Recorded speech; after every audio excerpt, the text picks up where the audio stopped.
안녕하세요. 초대해 주셔서 감사합니다. 우리가 우리 말씀을 읽었었나요? 네, 읽었죠. 제가 그 여기 있는지 저기 있는지 묵상하느라고 제가 이번 집회를 놓고 이렇게 묵상을 하면서 보통 평소에 안전했던 말씀들을 포함해 가지고 좀 믿음에 대한 도전을 하기를 원하신다라는 그런 느낌을 받았어요. 그래서 왜 그런지는 모르겠지만 여러분들이 믿음에 대해서 잘 아실 것 같기도 하지만 믿음이 뭔지에 대해서 좀 설명을 여러 가지로 하게 되지 않을까, 집회 가운데 그런 생각을 하게 됐습니다. 여러분들 굉장히 흔한 주제라고 생각하잖아요. 근데 과연 단순합니다. 여러분한테 정말 믿음이 있는지 오늘 이 시간에 좀 점검할 수 있기를 소망합니다. 우리 잠깐 기도합니다. 하나님, 우리에게 겸손한 마음을 주시고 날카로운 검의 말씀을 주셔서 하나님께서 우리에게 주시고자 하는 것들이 빼앗겨지지 않게 하시고 남김없이 우리에게 부어질 때 또 우리가 이것들을 흘려버리는 것이 아니라 우리 마음 가운데 간직할 수 있도록 주님 일하여 주십시오. 우리 주 예수 그리스도 이름으로 기도합니다. 아멘. 제 목소리가 작은가요? 저기 너무 안 높이셔도 돼요. 좀 낮추세요. 제가 그냥 이 목소리로 끝까지 할게요.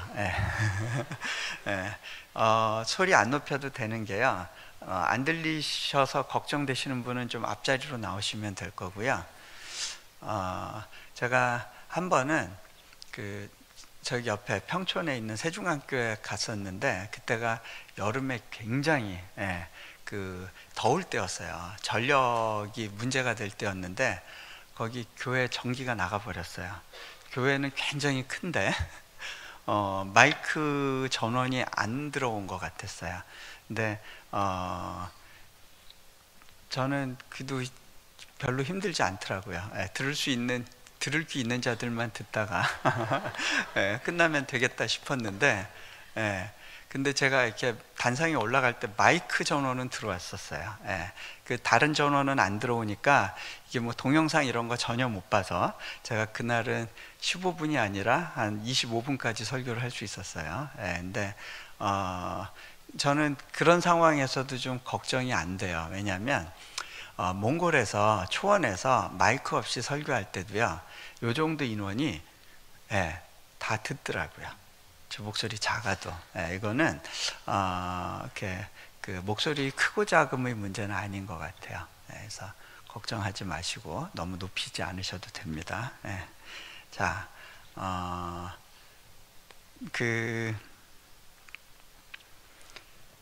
오늘 말씀 보면요, 사도들이 주께 여짜오되 우리에게 믿음을 더하소서라고 이야기를 합니다.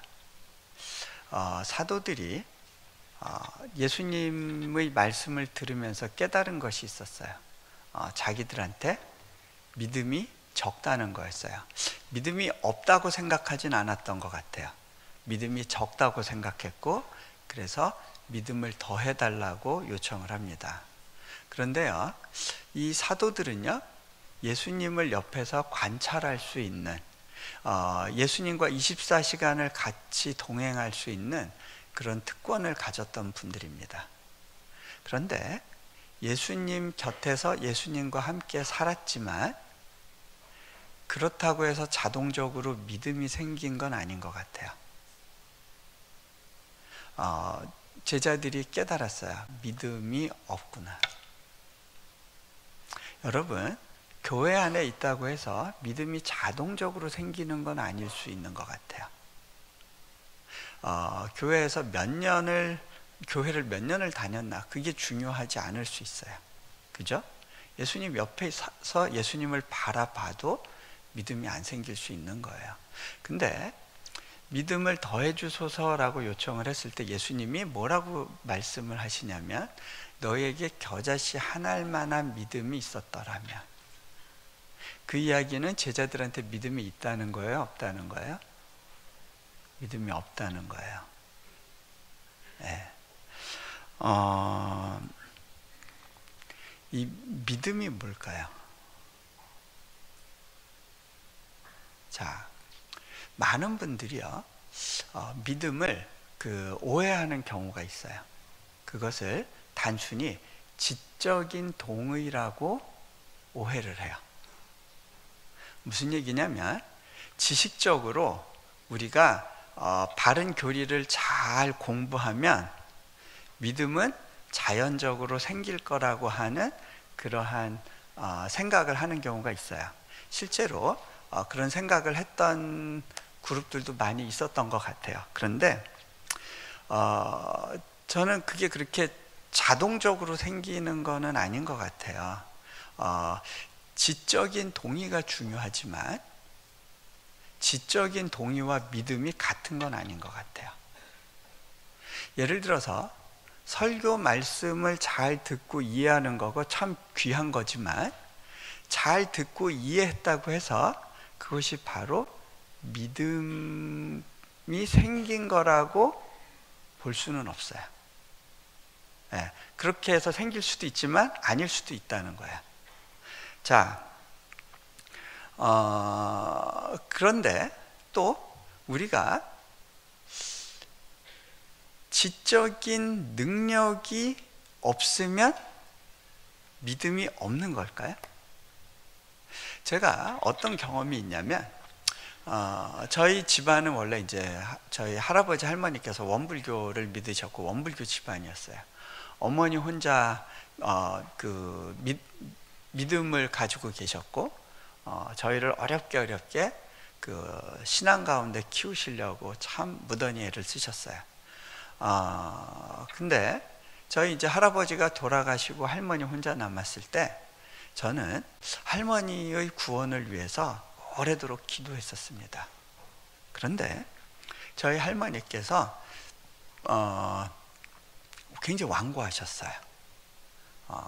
도통 교회 가실 것 같아 보이지 않았고, 저는 그 마음 졸이면서 오랜 시간을 기도했었는데, 그러다가 이제 미국으로 유학을 떠나게 됐고요. 어느 시점에서 저희 어머니가 이런 말씀을 하셨어요. 야, 할머니가 치매가 오셨다. 대소변조차 못 가리실 정도로 치매가 심해지셨어요. 저는 그때 굉장히 절망했습니다. 하나님께서 내 기도를 듣지 않으셨구나. 이제는 끝났다. 제가 하나님에 대한 서운한 마음이 있었어요. 그렇게 오래도록 기도했지만 하나님께서 내 기도를 듣지 않으셨구나. 그런데요, 어머니가 또 저한테 연락을 주세요. 예, 할머니가 교회 가시기로 했다. 예, 목사님을 모시고 세례를 받았대요. 첫날은 교회를 갔지만 그 다음에는 이제 교회를 못 가고 집에서 가정 예배를 드리셨어요. 왜냐하면 이제 대소변을 못 가리시니까 이제 공중 예배에 참여하는 건 너무 불편하셔서 집에서 가정 예배를 어머니와 드리셨다는데, 저는 그때 무슨 마음이 있었냐면, 노인이 나이가 들면 마음이 바뀐다고 그러는데 이건 마음이 바뀐 거지 할머니한테 과연 예수님을 믿는 믿음이 들어간 것 같지는 않다고 생각을 했어요. 왜 그랬냐면요, 적어도 예수님을 믿으려면 성경을 읽고 이해할 수 있는 능력이 있어야 되지 않나라는 생각이 있었어요. 그런 지적인 능력이 없이 어떻게 하나님을 믿을 수 있어? 그죠? 그리고 뭐 교리를 공부해서 이해할 수 없는데 어떻게 하나님, 그 바른 신앙을 갖고 바른 믿음을 가질 수 있겠어? 제 안에 그런 이제 의구심이 있었어요. 그런데 어머니가 어느 날 저한테 그러시는 거예요. 예, 너희 할머니 진짜 예수님 믿으시는 것 같다. 뭘 보니까요, 어머니가 이런 말씀을 하세요. 한 번은 교회 집회에 갔다가 그날 늦게 끝났대요.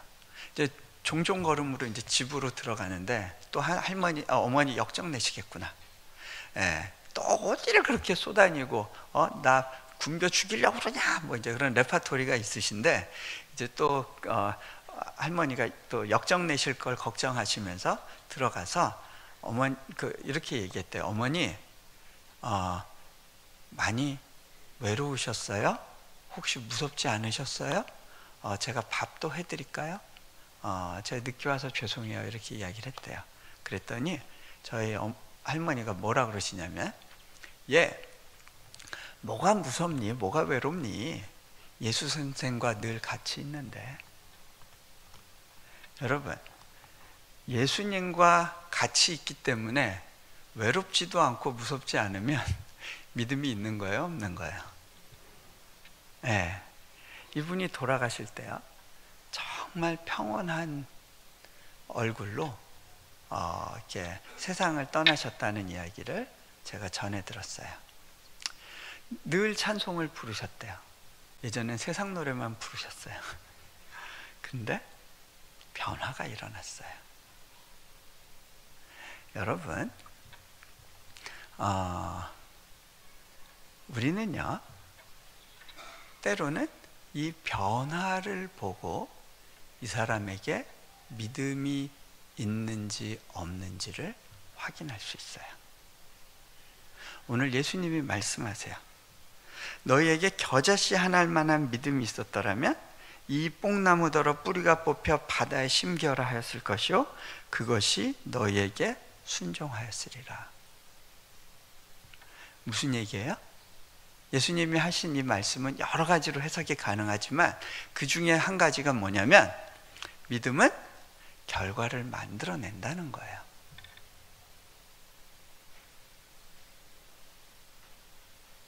믿음은 역사하는 능력을 갖고 있다는 거예요. 그죠? 네. 제가 한 가지 더 예를 들어 드릴게요. 저희 집에 이제 아이가 4명이 있어요. 근데 저희 집의 셋째가 인도네시아에 들어갔을 때 굉장히 예민해 있었어요. 성격이 굉장히 거칠어지고 동생을 막 괴롭히곤 했었어요. 자, 그때 이제 아이가 힘들었던 거는 그런 부분이 있었던 것 같아요. 저희가 인도네시아에 들어가기 직전에 저희 집에 넷째가 태어났어요. 이 셋째가 그 왕자의 자리에서 내려와야 되는 거예요. 막둥이 자리에서 이제 내려와서, 그리고 또 인도네시아라는 새로운 환경에 들어가니까 예전에 자기를 사랑해주고 친하게 지냈던 사람들하고 이제 끊어진 거죠. 근데 아이가 그거에 대한 굉장한 이제 불안감을 느꼈던 것 같아요. 엄마 아빠랑 떨어지려고 하지 않고 엄마 아빠가 기다려라 할 때 그거를 못 참고 기다리질 못했어요. 그러다 보니까 어떤 문제가 생기냐면, 교회에 와서 아내는 그때 이제 그 잠옷실을 이용하고 있었는데, 아내는 이 잠옷실을 통곡의 방이라고 불렀어요. 거의 한 15년간을 그 방 안에 늘 갇혀 있어야 됐어요. 그러니까 그 외국 교회를 가면 상관없는데 한인 교회를 가면은 이제 다 잠옷실로만 이제 가 있어야 되니까 15년 동안 저곳에 갇혀서 이제 예배 드리느라고 정말 힘들었는데, 이제 애들 둘을 데리고 예배 드리는 건 실은 불가능해요. 그렇죠? 예. 예. 보통은 하나만 데리고 있으면 어떻게든 예배에 집중할 수 있는데 둘이면 안 돼요. 그래서 아이를 뭐 영아부, 유아부 이런 데 이제 떨어뜨려 놓으려고 그러면 애가 난리가 나요. 울고불고 막 떼굴떼굴 구르고, 어느 날은 교회 갈 때부터 울기 시작해서 차에서 내리면 막 그 기둥 붙잡고 엉엉 우는데, 지나가던 장로님이 보기 딱 하니까 좀 달래보려고 사탕 같은 거 이렇게 주면요, 집어 던지고 울었어요. 예, 어떻게 주체할 수가 없더라고요. 제가요, 그 첫째랑 둘째가 워낙 말 잘 듣고 커가지고 이런 셋째를 보면서 좀 굉장히 힘들었어요. 제가 굉장히 많이 회개했어요. 예전에는요, 둘만 키울 때는요, 이 그 교회에서 이렇게 막 말썽 부리고 시끄럽게 하고 그런 아이들을 보면 도대체 쟤는 부모가 누구야? 부모 얼굴을 봤어요. 왜 그랬을까요? 이거 부모 탓이라는 거죠. 우리 애는 안 그런데 왜 당신네 애는 이렇습니까? 이런 거죠. 근데 제가 굉장히 회개했어요. 확실히 아이를 많이 가져야 겸손해지더라고요. 그래서 그게 복이구나 싶은데, 이 셋째 때문에 아주 이 셋째가 그 한인교회에서 유명했어요. 그 이용규 선교사의 셋째 성깔 더럽다 뭐 소문이 다 났는데, 그러던 어느 날 제가 이제 한국에 나와서 집회하기 전에 그 핸드폰을 잡고 있었는데 핸드폰이 막 울리면서 카톡 메시지가 계속 오는 거예요. 자, 누구한테서 오는 건가 봤더니 아내 이름으로 오지만 이 이모티콘들이 잔뜩 와요. 장난 이모티콘. 누가 보낸 걸까요? 저희 집 셋째였어요. 근데 이제 어떤 이모티콘이냐면 이런 거였어요. 악마 얼굴 뭐 한 10개, 20개 이렇게. 그 다음에 성난 얼굴 막 잔뜩. 그리고 권총 한 10몇 자루. 뭐예요? 너 죽어 뭐 이런 거죠. 그렇게 잔뜩 오는 걸 보고서 제가 좀 마음이 아팠어요. 지금 우리 셋째가 지금 힘들구나. 아빠한테 지금 막 있는 대로 뭔가를 좀 표현하려고 하는 거잖아요. 그 마음이 담긴 거잖아요. 웃는 얼굴 하나도 없고 막 그런 것만 계속 오니까 제가 그 아이를 생각하면서 마음이 아팠어요. 집회 끝나고 보니까 또 비슷한 메시지가 잔뜩 와 있는 거예요. 마음에서부터 이제 기도가 되기 시작하더라고요. 그리고 이제 인도네시아 들어갈 때까지 저희 셋째를 놓고 이제 기도하는 마음으로 이제 갔어요. 제가 아이를 보고 처음에 이렇게 이야기했어요. 제일 먼저 이제 저희 셋째를 찾아서 셋째를 보고서 하연아, 아빠가 이번에 나가 있는 동안 하연이가 제일 보고 싶었어. 보통은 저는 이제 아내가 제일 보고 싶어요. 근데 왜냐하면 아이는 여럿이지만 아내는 하나잖아요. 근데 그때는 왜 셋째가 제일 생각났냐면, 여러분 손가락 중에 아픈 손가락이 있으면요, 그 손가락만 느껴져요. 그렇죠? 셋째가 저에게는 아픈 손가락이었어요. 하연아, 근데 있잖아, 하연이가 아빠한테 카톡을 잔뜩 보냈더라. 아빠가 처음에 너무 반가웠어. 그런데 보니까 거기에 하트는 하나도 없던데? 그랬더니요, 아이가 고개를 확 돌려요. 그래서 제가 아이한테 이렇게 얘기해 줬어요. 하연아, 근데 있잖아, 잘 들어봐. 아빠가 하연이를 너무너무 사랑하거든. 하연이가 암만 그딴 카톡 보내도 아빠는 끄떡없어. 아빠는 끝까지 하연이를 사랑할 거야. 하연이는 아빠의 유일한 셋째야. 아빠는 하연이가 암만 못된 애가 되고 동생 막 때리고 형 누나 괴롭히고 말 안 듣고 계속 울고불고 그래도 아빠는 하연이를 끝까지 사랑할 거야. 그렇게 얘기를 해줬어요. 아이가 뭐라고 반응했을까요?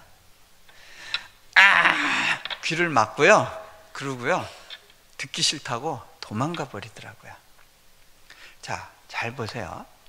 아이가 그 카톡 메시지를 보낸 이유는 뭐예요? 아빠한테 관심이 있는 거예요? 없는 거예요?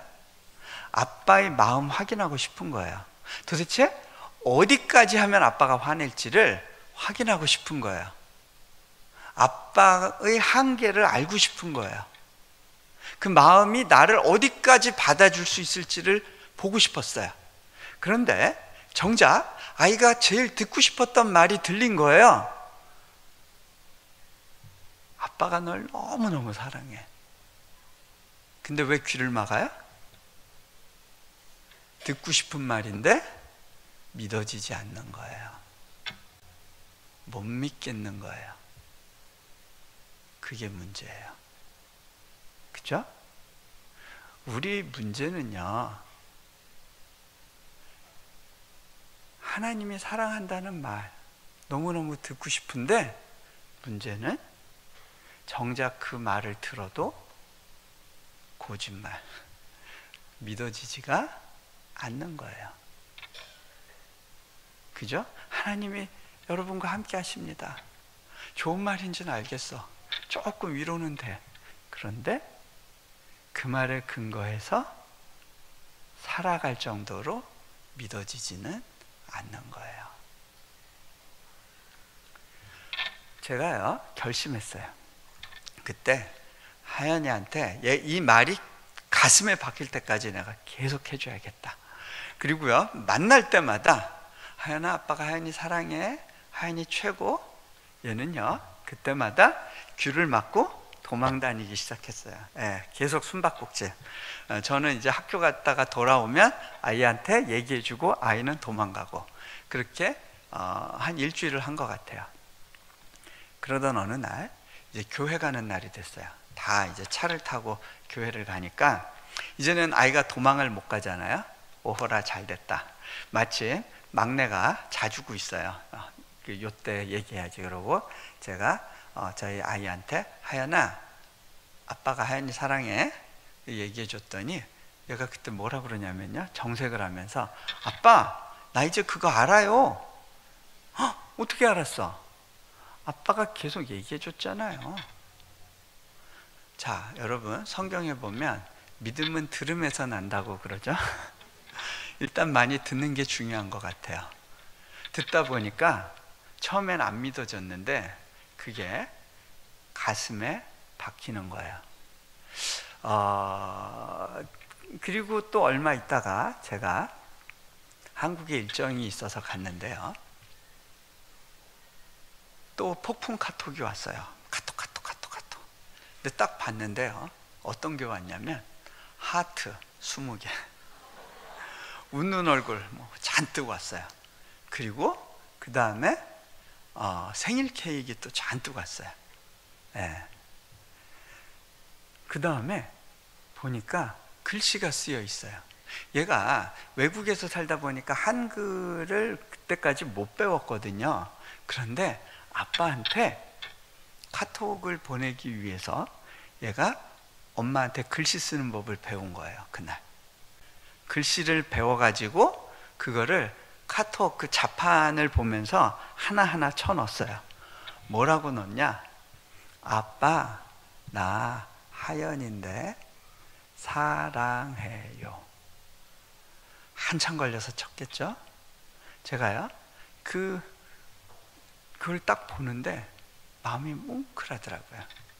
여러분은 좀 남의 집의 얘기라 그런지 별로 이렇게 감동이 없는 것 같아요. 막 어디 가면 박수도 치고 그러는데 여러분들은 한 영혼에게 믿음이 들어갈 때 이건 좀 박수 받을 만한 일이죠. 근데요, 아이가 바뀌고 있다는 것을 제가 관찰할 수 있었어요. 어떻게 바뀌었냐? 첫 번째로요, 기다릴 줄 알게 되더라고요. 여러분, 믿음과 기다림은 같이 가요. 아이가 예배 시간에 엄마랑 떨어지는 걸 왜 그렇게 싫어하고 울었냐면 다시 만날 때까지 기다려지지가 않는 거예요. 엄마가 동생하고 무슨 짝짝꿍 할지 모르겠는 거예요.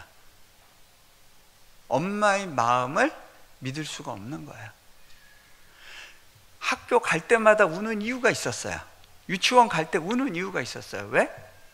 다시 집에 올 때까지가 기다려질 못하는 거야. 그런데 이제는 엄마 빠이, 아빠 빠이 하고 헤어질 수 있게 돼요. 아주 쿨하게 헤어져요. 그게 가능한 이유가 뭐예요? 믿어지는 거예요. 엄마 아빠가 날 지속적으로 사랑한다는 사실이 믿어지는 거예요. 자, 저기 또 못 믿어서 우는 애가 있네요. 예, 마음이 가네요. 예. 자, 근데요, 아이가 또 뭐가 바뀌었느냐면 동생 때리는 횟수가 줄기 시작했어요. 자, 아예 안 때리면 좋겠지만 그렇게 되지는 않고요. 하루에도 몇 번씩 때리던 아이가 이틀에 한 번, 사흘에 한 번 때리는 숫자가 줄더라고요. 그런 것 같아요.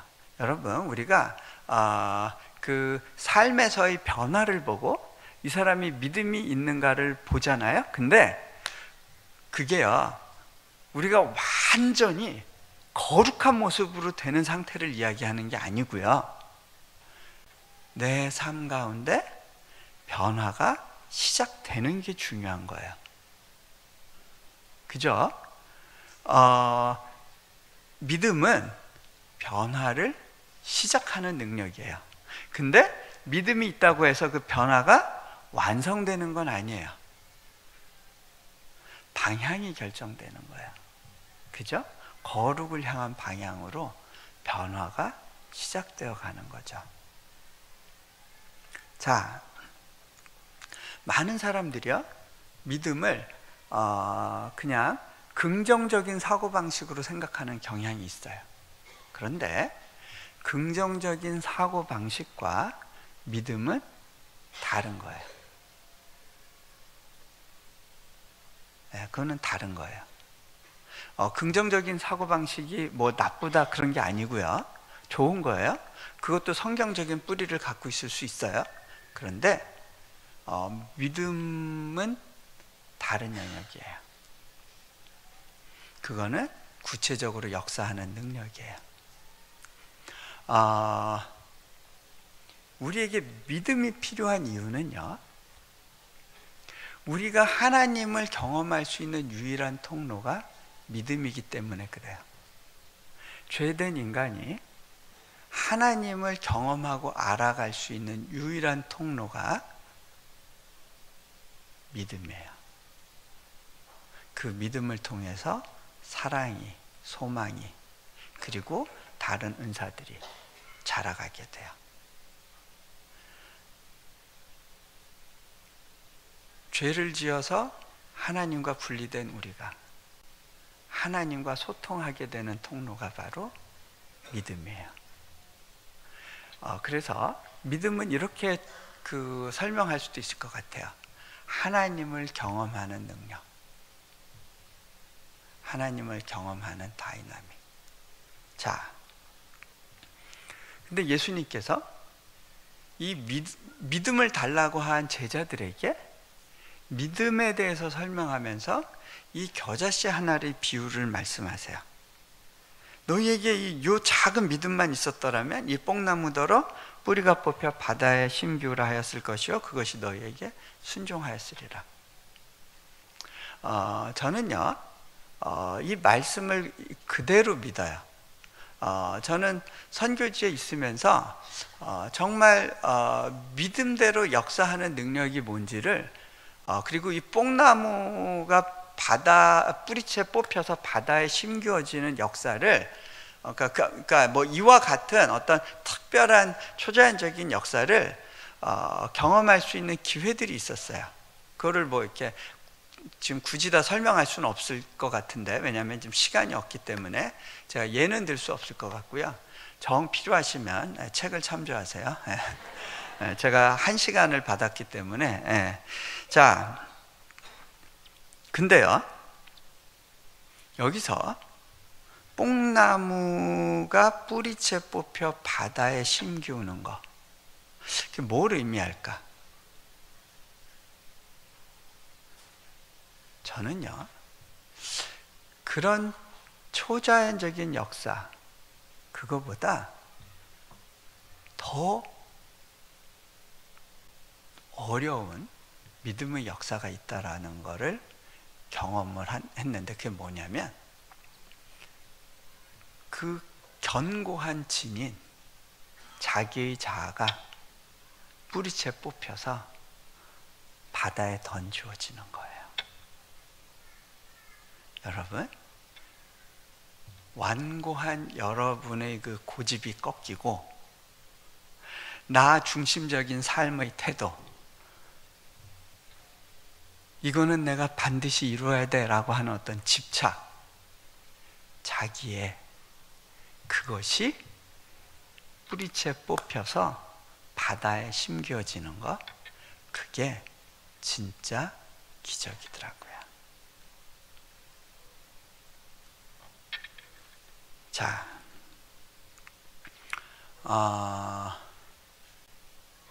제가 좀 몇 가지 예를 좀 들어드릴게요.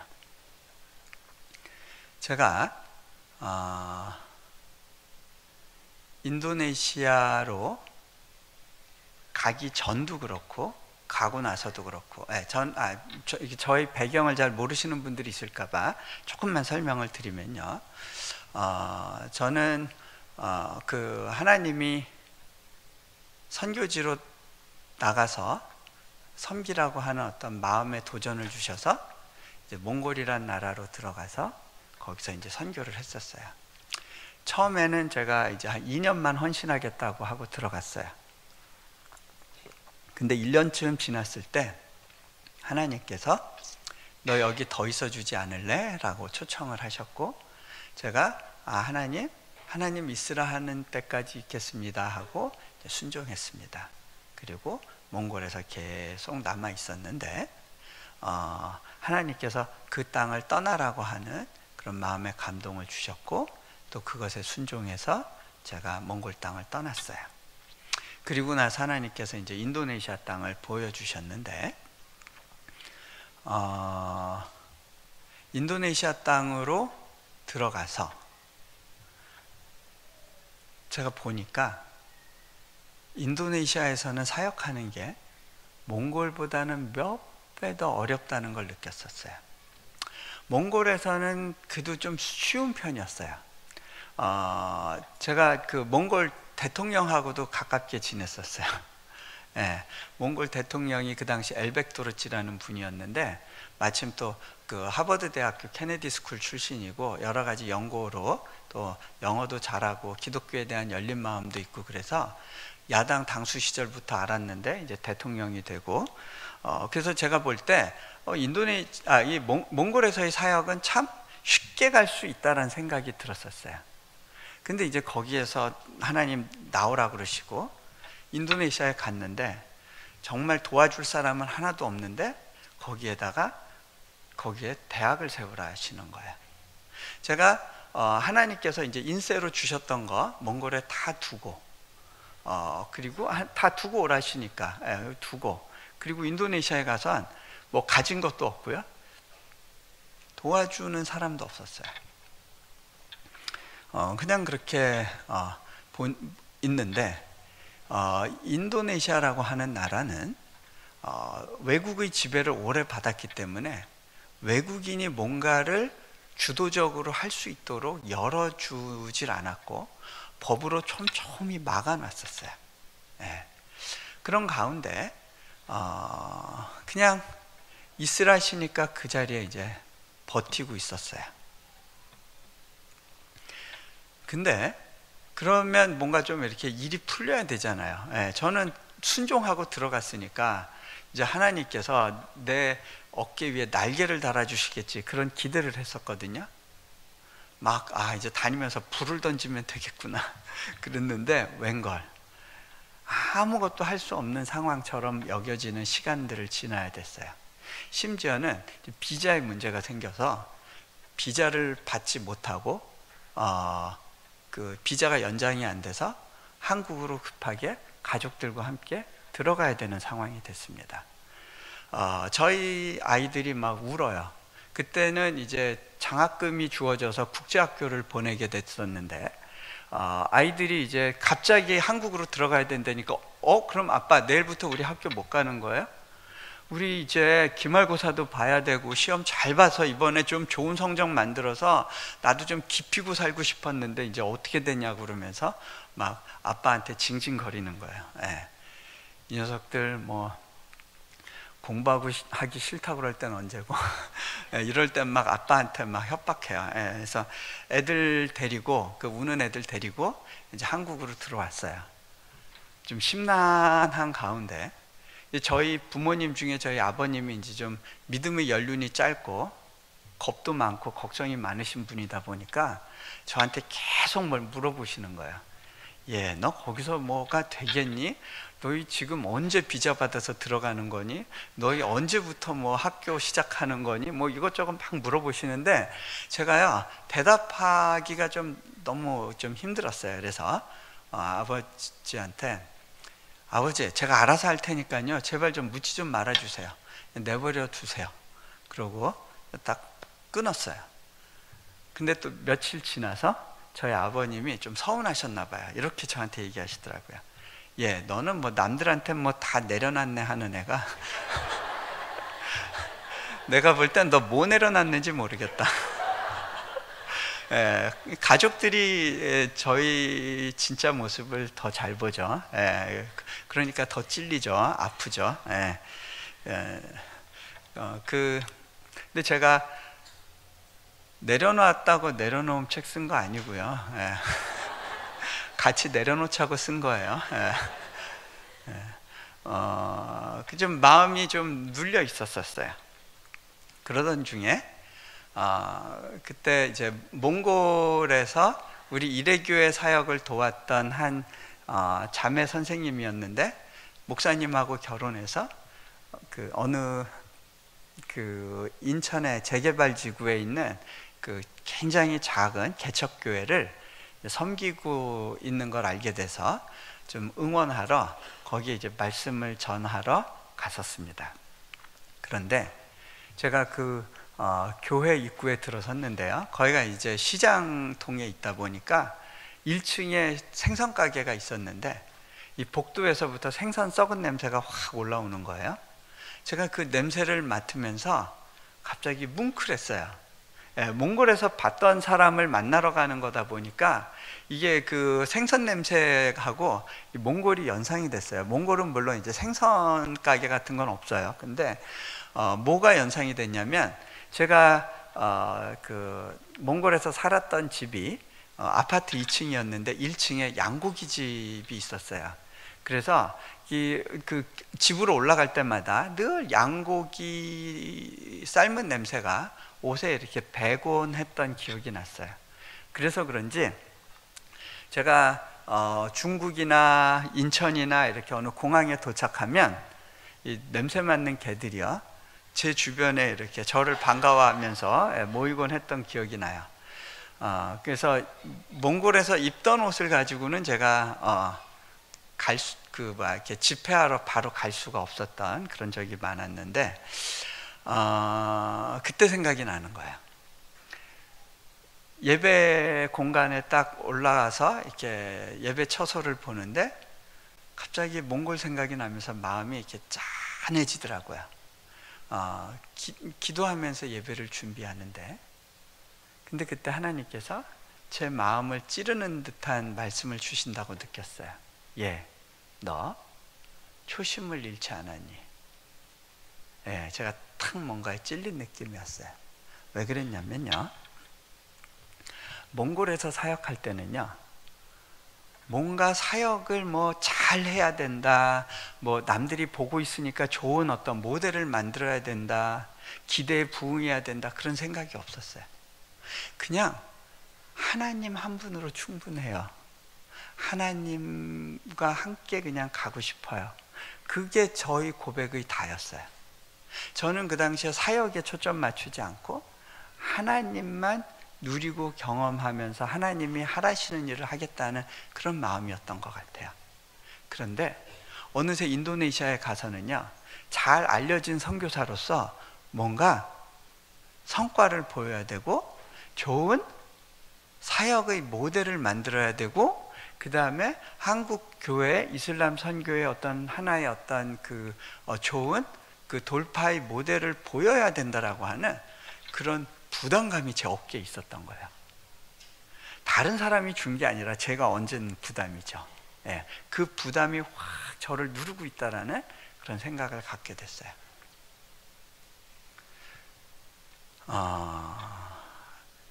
그렇구나. 내가 바뀌었구나. 근데 그거는 알겠는데, 인정하겠는데, 저도 하나님한테 좀 서운한 얘기 좀 그때 좀 털어놨어요. 하나님께 제가 이렇게 고백을 했어요. 하나님, 저보고요, 제 이 손에 이 인도네시아의 수많은 영혼들의 미래와 교육을 맡겨주시겠다면서요. 근데요, 비자 문제도 하나 해결 안 해주시고 저보고 뭘 하란 겁니까? 저는 우리 아이들 교육 문제조차도 책임질 수 없는 상황 아닙니까? 이 상황 만들어 놓으시고 저보고 무슨 일을 하라시는 겁니까? 저를 왜 인도네시아에 부르셨습니까? 저도 할 말을 했어요. 기도하면서. 근데요, 그때 하나님께서 주신 감동이 뭐냐면 딱 그 질문이 떠올라요. 예, 너희 자녀들의 미래를 네가 책임질 수 있니? 제가 그때요, 딱 뭐가 와서 꽂혔어요. 그렇구나. 내가 할 수 있는 일이 아니지. 그럼 뭐예요? 이거 월권행위인 거예요. 제 영역이 아닌데 간섭하고 있는 거예요. 여러분, 학생이 교사의 일을 걱정하면서 교사한테 자꾸 훈수 두면 그거 맞는 거 아니잖아요? 교사가 교장 선생님 일 잘못하네 그러고 자꾸 훈수하면 그것도 바람직한 일이 아니잖아요. 그죠? 이 권위체계란 게 있잖아요. 제가 그때 깨달았어요. 이거는 하나님 영역인데 내가 월권행위하고 있었구나. 그때 제가 하나님께 이렇게 고백했어요. 하나님, 제가요 앞으로는 자녀의 미래에 대해서는 더 이상 걱정하지 않겠습니다. 하나님께 맡겨드립니다. 다시 한번 그렇게 기도할 수 있었는데 저는 그런 걸 깨달았어요. 여러분, 간구기도의 끝이 뭔지 아세요? 응답이 아니더라고요. 간구기도의 끝은 맡겨드릴 때예요. 그때 그 기도가 끝나요. 일단락 지어져요. 자, 제가 이렇게 맡겨드리고 나서 그때부터 하나님이 일하시는 걸 나중에 깨달았어요. 제가 비운 그 두 손에 하나님께서 새로운 부담을 주셨어요. 제가 지고 가는 부담과 하나님이 주신 부담은 달라요. 근데 그건 뭐였냐면 수많은 MK들, 선교사 자녀들의 교육에 대해서 내가 뭔가를 해야 되겠다는 생각이 들었어요. 그래서 처음에는 대학 사역으로 인도네시아에 부르심을 받았다고 생각했거든요. 무슬림권에서 대학을 세워서, 그러니까 이 나라가 굉장히 공동체성이 강해요. 이슬람권은 그 안에 들어가서 뭔가를 할 수는 없고 그들을 불러내서 공동체 속에서 함께 생활하면서 이들에게 변화를 열어주기 위해서는 학교가 가장 좋은 곳이라는 생각을 하게 됐고, 그래서 이제 대학을 준비하고 있었는데 대학보다 먼저 초중고등학교 MK들 선교사 자녀들과 이 땅에 있는 수많은 어린 영혼들, 그 크리스찬 가정의 자녀들을 위한 학교를 해야겠다는 생각을 하게 됐어요. 그래서 이제 초중고등학교를 시작하는데 인도네시아 정부가 기독교 학교를 허가해 줄 것 같지가 않았기 때문에 미국의 기독교 교육 커리큘럼을 가지고 와서 대안학교 형태로 시작을 했고요. 우리 자녀들, 그 선교사 자녀들 6명을 데리고 학교를 시작을 했어요. 아이들은 처음에 굉장히 당황했죠. 학생들 많은 큰 국제학교 다니다가 거기 와서 6명이서 같이 공부하려니까 학교 같지도 않고 집에서 시작했는데 힘들었죠. 애들이 입이 이렇게 나왔어요. 얘들아, 너희 손해보는 거 없어. 나중에 감사하게 될 거야. 그리고 저는 그 믿음이 있었어요. 그리고 아이들과 함께 학교를 시작했어요. 왜? 아이들의 미래는 하나님의 영역이라는 생각이 있었기 때문에 그렇게 자유롭게 결정할 수 있었던 거예요. 근데 놀라운 사실은요, 하나님께서 그 시작을 기뻐하셨어요. 인도네시아 정부를 움직여서 법을 새로 만드셨어요. 그래서 인도네시아 땅에 9만여 개의 이슬람 학교가 있어요. 학교 공부의 50%를 이슬람을 가르쳐요. 근데 그거와 비슷한 형태의 기독교 학교를 허가해 주기로 결정한 거예요. 근데 새롭게 시작을 하다 보니까 영어로 하는데, 그리고 미국의 커리큘럼을 따르는데 학생 수가 적은데도 특별히 허가가 나왔어요. 선교사들이 운영하는, 외국인이 하는 학교이기 때문에 결코 정규 허가가 나올 거라고 생각을 안 했는데, 허가가 주어졌어요. 허가가 주어지고 그렇게 되면서 어떤 변화가 있었냐면요, 실은 저희 아이가 처음에는 이제 미국에 있는 학교를 가려고 했는데, 이 디자인을 공부하려고 하다 보니까 그 학교들이 너무 리버럴해서 한국에 있는 학교 중에 기독교 학교를 가보고 싶다고, 그래서 제가 이제 한동대학교를 데려가 봤는데, 그 학교를 가보더니 아이가 그러는 거예요. 아빠, 저 한국에서도 한번 학교 다녀보고 싶은데요. 그래? 근데 너 이 학교 가려면 우리가 아직 허가를 안 받았으니까 너 검정고시 봐야 되는데, 그리고 이런저런 시험 한국어로 다 봐야 되는데 가능하겠니? 한번 해보죠. 근데요, 정부가 학교를 정확한 타이밍에 허가를 내주면서 제가 이제 한국에 나와서 알게 된 사실은 아이가 더 이상 한국 시험을 보지 않아도 된다는 거예요. 제가 아이한테 전화를 했어요. 야, 동현아, 너 이제 더 이상 그거 국사책하고 국어책 가지고 공부 안 해도 돼. 예, 뭐 영어권에서 공부하던 애가 얼마나 힘들었겠어요. 예, 너 더 이상 그거 공부 안 해도 돼. 그게 무슨 얘기냐? 너 그냥 그 12년 특례 적용이 돼서 그 너의 학력이 다 그 한국 정부에서 인정을 받게 되니까, 인도네시아에서 인정을 받기 때문에 한국에서도 인정을 받아서 너 더 이상 시험 볼 필요 없게 됐어. 그랬더니 아이가, 아빠, 난 그거 기도조차 안 하고 있었던 건데 하나님이 이런 것까지 해결해 주세요? 그러는 거예요. 예, 너 하나님의 의리를 뭘로 보고 하나님이 이미 너 앞서서 예비하고 준비하시는 애가 있어.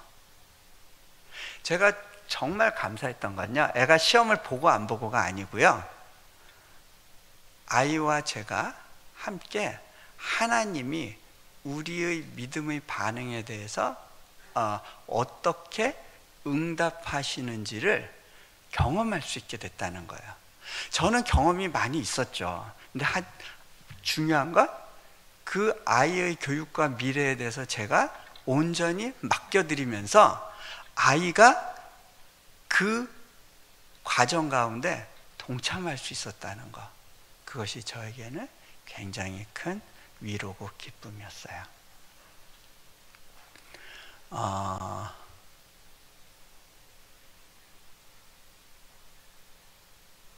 그것이 가능했기 때문에 제가 아이의 미래에 대해서 하나님께 온전히 맡길 수 있었기 때문에, 실은 뭐 이제 인도네시아에서는 또 저희는 또 시골이라 뭐 학원 같은 걸 보낼 수가 없잖아요. 아이가 토플도 봐야 되고 SAT도 준비해야 되는데 제가 공부해서 아이한테 직접 가르쳤어요. 여러분 자녀 직접 가르치실 수 있어요? 실력 여부를 떠나서 아이가 기꺼이 아빠하고 공부하고 싶어 해요? 제가 아이한테 물어봤어요.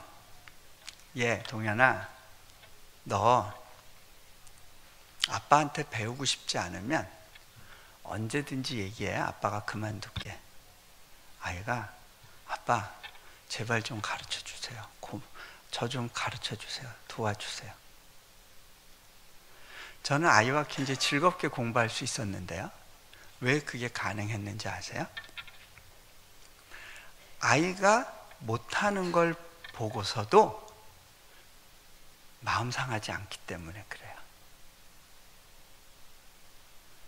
이 아이가 내 아이가 아니고, 제가 딴 아이 가르칠 때, 과외시킬 때 힘들지 않았거든요. 이 아이가 내 아이가 아니고 잠시 맡겨준 아이고, 또 내가 이 아이, 하나님이 허락하신 이 아이의 그 모든 것을 있는 그대로 받아들이면 된다는 거고요. 이 아이의 미래에 대해서 내가 책임져 줄 필요가 없다는 거였어요. 그렇기 때문에 아이가 못하면 못하는 대로 불쌍히 여겨지고 어떻게 좀 도와주고 싶은 마음이 들지, 그것 때문에 속상하지가 않더라고요.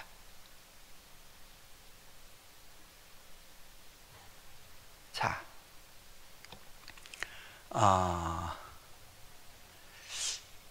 그게 믿음인 것 같아요. 제가 예전에 그렇지 않았거든요.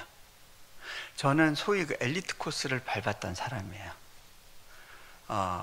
그 아이가 성적이 나쁜 걸 이해하지를 못했어요. 어떻게 열심히 하면 당연히 성적이 올라야지, 어떻게 이럴 수가 있어. 제가 아이를 이해를 못한 적이 있었어요. 근데 제가 가진 부담이 온전히 하나님께 맡겨졌을 때 저희 아이가 저와 함께 하나님을 경험하는 일에 동참할 수 있었어요.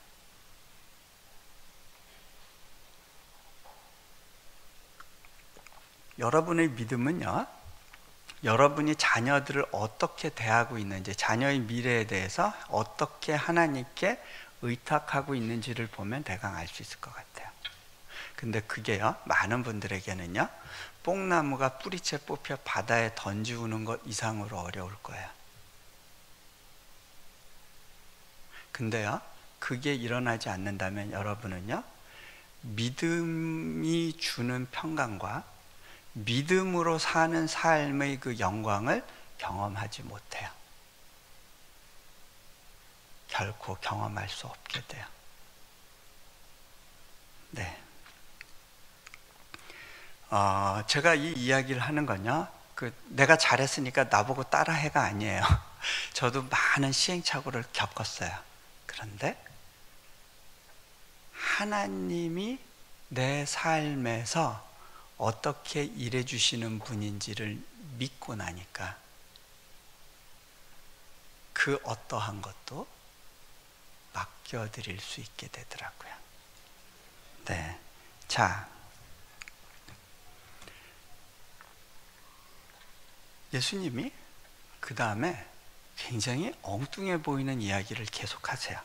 그건 뭐냐면요, 너희 중 누구에게 밭을 갈거나 양을 치거나 하는 종이 있어 밭에서 돌아오면 그더러 곧 와 앉아서 먹으라 말할 자가 있느냐. 이게 믿음하고 무슨 관계가 있을까요? 네? 이 믿음하고 무슨 관계가 있을까요? 왜 종 얘기가 계속 나올까요? 더 나아가서 도리어 그더러 내 먹을 것을 준비하고 띠를 띠고 내가 먹고 마시는 동안에 수종 들고 너는 그 후에 먹고 마시라 하지 않겠느냐. 좀 서운하죠? 우리를 종처럼 다루시네. 이게 믿음하고 뭐가 관계 있지? 명한 대로 하였다고 종에게 감사하겠느냐. 이와 같이 너희도 명령받은 것을 다 행한 후에 이르기를 우리는 무익한 종이라 우리가 하여야 할 일을 한 것뿐이라 할지니라.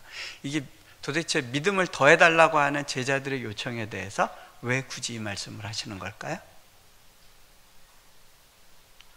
자, 여러분의 그 자아 중심성이 뿌리채 뽑혀 바다에 던지우는 것, 그게 믿음의 역사라고 했죠? 종 이야기가 바로 그 이야기인 것 같아요.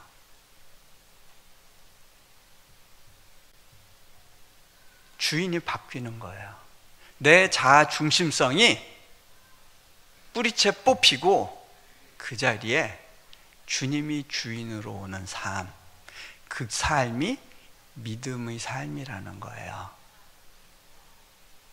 내가 기꺼이 종의 자리에 내려갈 수 있는 거, 그게 믿음이라는 거예요. 정말 믿음 없이는요, 그렇게 사라지지 않아요. 속상하죠.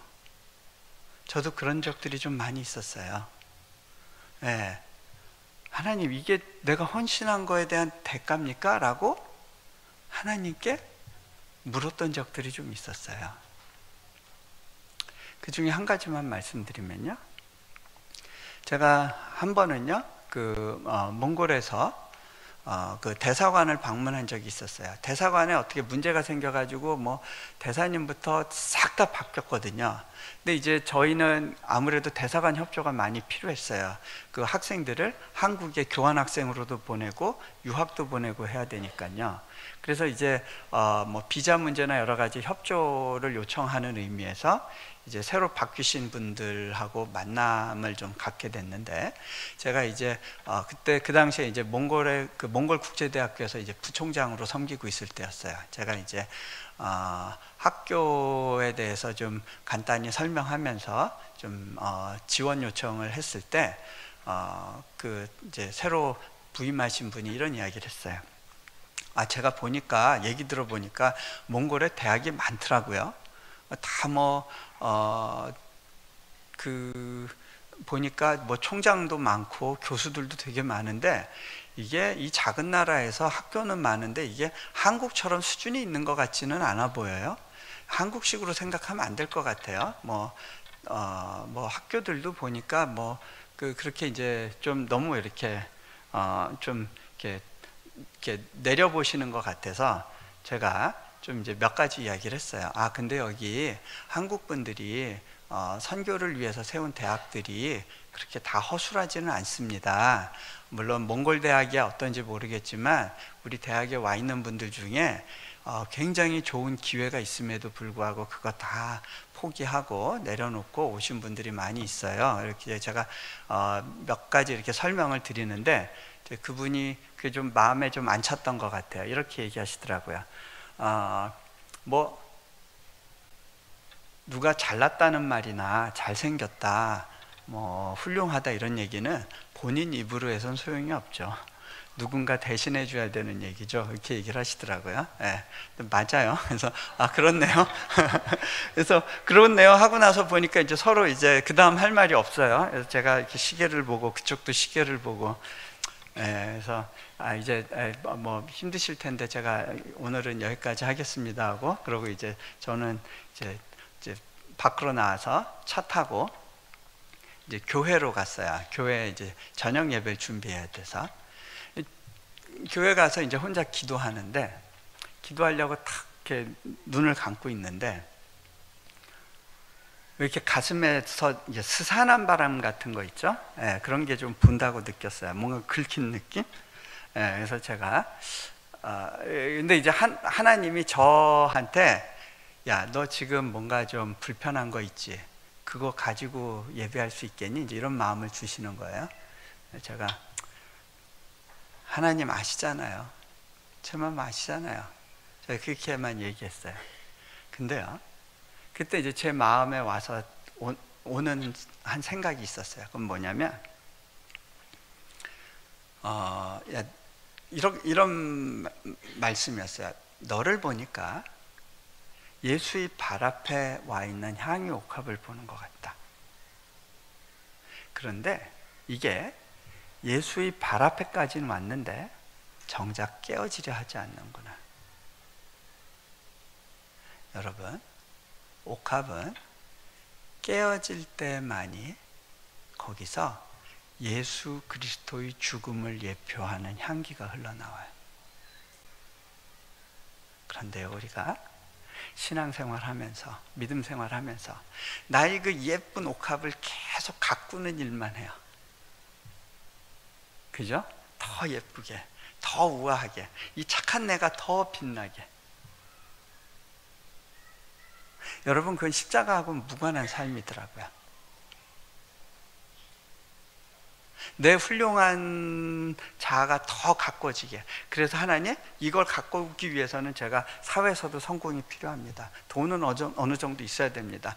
그래도 교회 장로가 어느 정도는 그래도 그 믿음을 갖고 산 사람의 흔적이 있어야 되니까, 우리 애들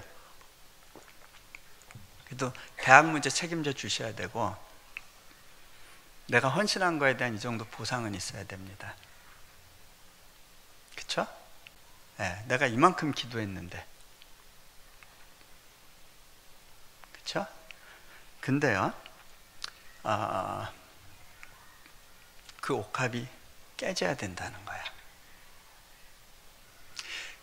깨지기 싫어하는 그 옥합의 모습에서 저를 봤어요. 제가 그때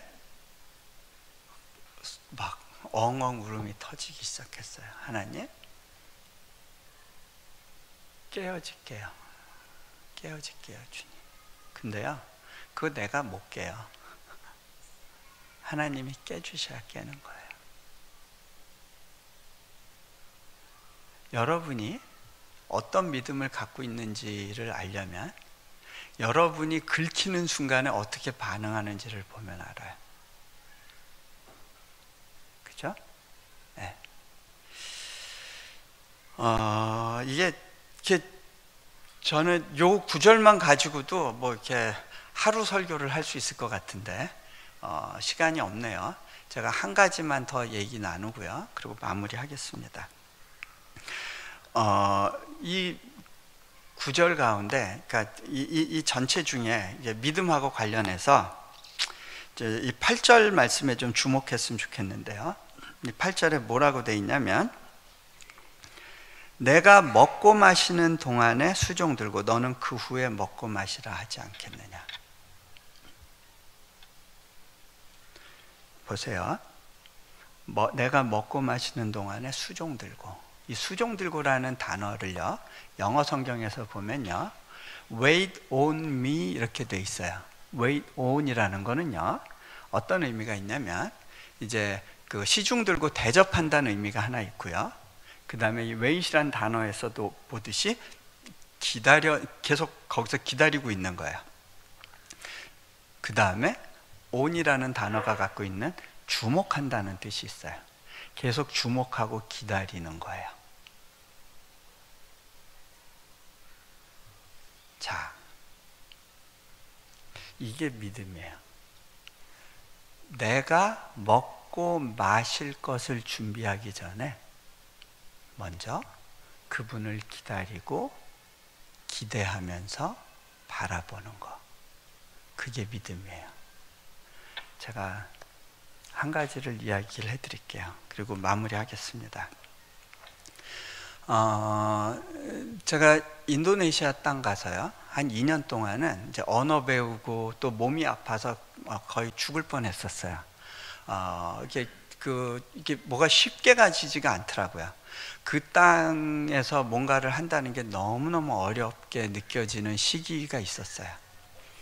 여기서 아무것도 할 수 없겠구나. 이렇게 그 교회가 초청해서 믿고 갔는데 그 교회도 아무것도 하지 않는, 그러면서 모든 걸 저 혼자 해야 되는데 저는 아무것도 할 수 없다고 느껴지는 그런 시기를 지나야 됐어요. 그런 가운데 교회에서 이제 예배 가운데 있었는데요, 그 현지인 청년들이 나와가지고 특송을 했는데, 주 품에 품으소서, 그 찬양이 이제 울리는 거예요. 근데 그 찬양을 제가 듣고 있다가 속으로 이런 넋두린 말을 했어요. 주님, 저도 좀 안아주시면 안 될까요? 저도 좀 품에 안아주시면 안 될까요? 네, 근데요, 그때 어떤 느낌이었냐면요, 제 등 뒤에서 푸득푸득 푸드득 푸드득 푸드득 푸드득 날개 치는 듯한 소리가 있는 것처럼 느껴졌어요. 뒤에 누가 있는 것 같았어요. 이게 물론 이제 뭐 교인들이 뒤에 있었죠. 근데 뭔가 이렇게 팍 긴장이 되면서 주님 혹시 당신이신가요? 제가 그런 혼잣말을 했어요. 근데요, 제 그 고백 가운데 하나님이 아주 가까이에서 정말 날개치듯이 저를 품어주시기 위해서 기다리고 계신다는 느낌이 오면서요, 제 눈에서 눈물이 주르륵 흘러요. 제가 하나님께 근데 그때 하나님께서 저한테 이렇게 말씀하신다고 느꼈어요. 예, 네가 지금 여기에서 다람쥐 쳇바퀴 도는 삶을 사는 것 같고 아무런 돌파의 기회도 없을 것 같고, 네가 여기서 너의 모든 기회와 시간을 낭비하고 있는 것처럼 느껴지는 가운데에서라도 너 여전히 나로 인해서 만족할 수 있겠니? 근데요, 제가 그때 이렇게 고백했어요. 주님, 이 안아주심, 이것만으로도 충분합니다. 주님의 나를 향한 마음, 이것만으로도 충분합니다. 그때 제가 깨달았어요.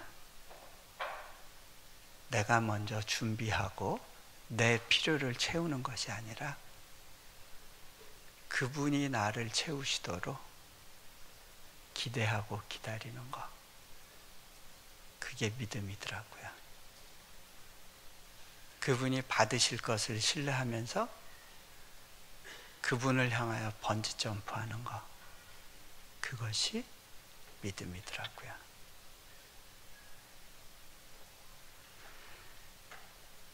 제가 올 9월에 대학교 개교식을 할 때 모임분들한테 이런 고백을 했어요.